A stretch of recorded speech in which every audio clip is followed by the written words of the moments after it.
เจริญพรท่านสาธุชนทั้งหลาย วันนี้อาตมาตื่นขึ้นมาที่สวนโมกอันดามันตำบลบางวันอำเภอคุระบุรีจังหวัดพังงามาทักทายท่านสาธุชนทั้งหลายวันนี้19 กุมภาพันธ์พุทธศักราช 2569 เวลาประมาณ 7 นาฬิกากว่าๆตื่นขึ้นมาท่ามกลางบรรยากาศที่เต็มไปด้วยความสดชื่น มีเสียงนกนานาพันธุ์ เสียงแมลงต่างๆร้องทักทายกันอย่างรื่นเริงก็เรียกว่าบริเวณสวนเต็มไปด้วยต้นไม้ต่างๆก็จะถ่ายให้ญาติโยมได้ดูอาตมาก็ขอถือโอกาสพบอะไรก็ถ่ายสิ่งนั้นให้ท่านสาธุชนได้ดูกันแล้วกันอาจจะไม่ค่อยเป็นเวลาถ้าเป็นเวลาถ่ายทอดสดมันก็จะ3 ทุ่มเมืองไทย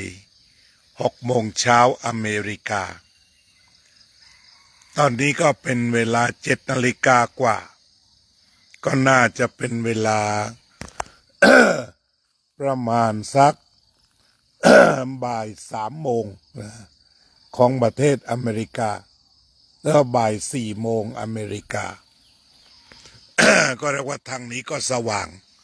ทางโน้นก็สว่างก็น่าสนใจ ที่จะใช้เวลานี้ถ่ายทอดเพราะว่าถ้าเป็นเวลาเดิมมันก็ดึกเจริญพรโยมเป็นศรีภักดีไทยนี่ก็เป็นต้นขนุนหน้ากุฏิ ถ่ายกุฏิบ้านดินซะก่อนอันนี้คือบ้านที่คุณกฤษสีฟ้าทำไว้รับรองเป็นบ้านพักรับรองใน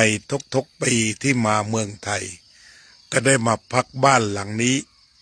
และเมื่อคืนก็พักอย่างสงบนี่ต้นจำปาดะต้นใหญ่เลยทีเดียว โยมรุ่งนภาโรจนบุรานนท์ทางนี้ก็เป็นลานหินโค้งที่เป็นเอกลักษณ์ของสวนโมก ที่นี่เป็นสวนโมกอันดามันก็เลยได้มาสร้างลานหินโค้งเอาไว้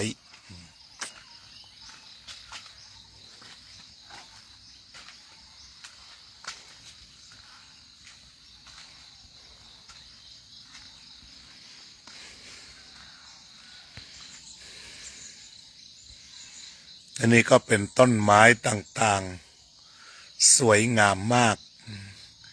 ก็นึกถึงพระพุทธภาษิต1 ข้อที่เรียกว่าปันตัญจะสยนาสนังการนอนการนั่งในที่อันสงัด ก็เป็นสถานที่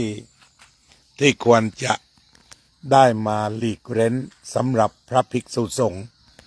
ตามที่พระพุทธเจ้าได้ทรงตรัสเอาไว้เนื่องจากการเดินทางจากอเมริกาใช้เวลานานแล้วเมื่อวานก็ออกเดินทางจากสุราษฎร์ธานีมา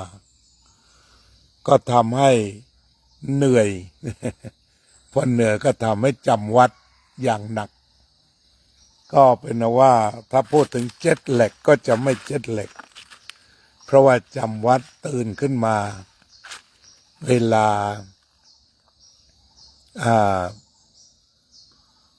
ตี 5นะอันนี้ก็ต้นจำปาดะแต่มาเที่ยวนี้คงไม่ได้ฉันเพราะว่าจำปาดะนี้เพิ่งจะเป็นลูกอ่อนๆต้นนี้ก็เป็นต้นละมุดสวยงามส่วนโมกนี้ก็เป็นไร่เก่าแก่เป็นสวนเก่าแก่แต่โบราณที่คุณกฤษสีฟ้าและครอบครัวก็ได้ซื้อเอาไว้ ก็จะมีป่าไม้มีต้นมะพร้าวเก่าๆมีกระท้อน เรียกว่าเป็นสว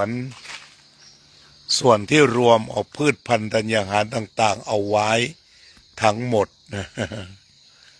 นี่ก็เป็นเรื่องที่น่าสนใจน่าดูนี่ต้นมะพร้าวต้นมะพร้าว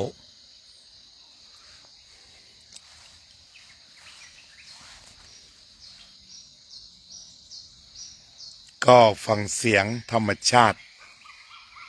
นำไปสู่ความสงบเองไม่ได้ยินเสียงตามธรรมชาติต้นไม้สวยจริงๆเสียงไก่ขันเสียงนกจุกนกหัวจุกนะร้องกุลิติเกวดกุลิติเกวด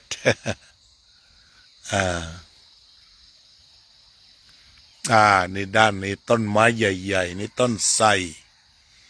ช่วงเช้าอากาศดีหัวค่ำจะร้อนหน่อยช่วงเช้านี่อากาศดีตอนค่ำนี่จะร้อนสักหน่อยอาจารย์สาธิตครับสวัสดีครับ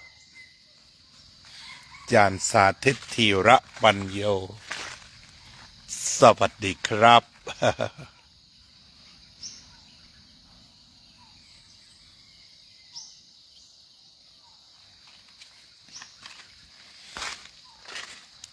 ก็คงจะถ่ายทอด